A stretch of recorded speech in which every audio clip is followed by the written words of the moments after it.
my name is Courtney Manion and I'm a fourth year psychology student, and I'm making this mental health vlog to share with you some of my coping strategies and how I survive campus. So the first question is, how do you cope with stress and what coping strategies do you use?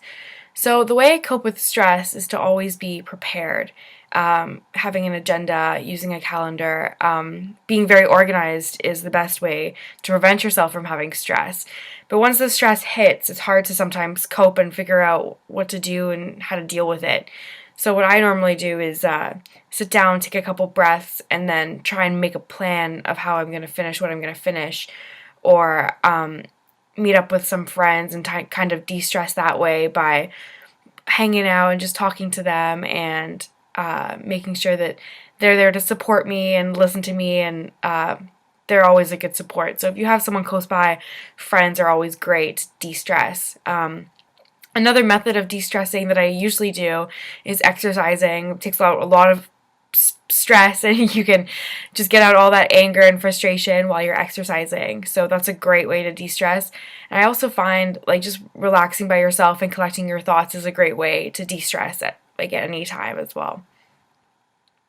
So the next question is, how often do you take the time out of your schedule for me time?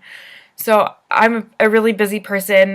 Me time doesn't really happen that often, but I wish it did. I mean, that would probably de-stress a lot. So maybe a couple times a week, I'll have a bath or something that I really enjoy for myself.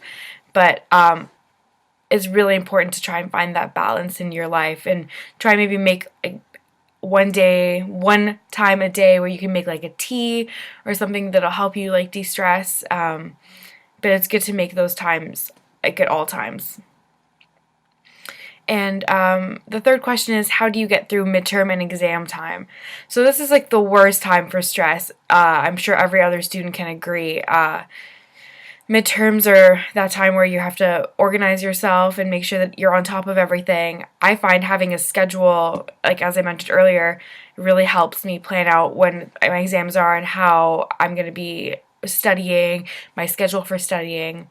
And so that's one of my ways that I keep organized so I can prevent stress. But it does get overwhelming, and at points you do feel really stressed. So one of my other major tricks are going to the library and focusing for a couple hours so you can study without interruption and feel accomplished. So I find when I study at home, I don't always get as much work done as I want to, and that makes it really hard to stay focused. So if I go to the library for a couple hours and then take a break, I normally feel a little bit less stressed about that exam that I have.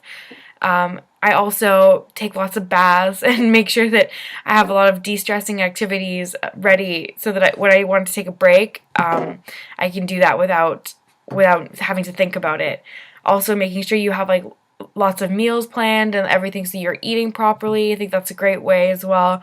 And overall, just lots and lots of breaks. So I know surviving campus can be hard, but these are some of the strategies that I use to survive campus when I'm stressed out.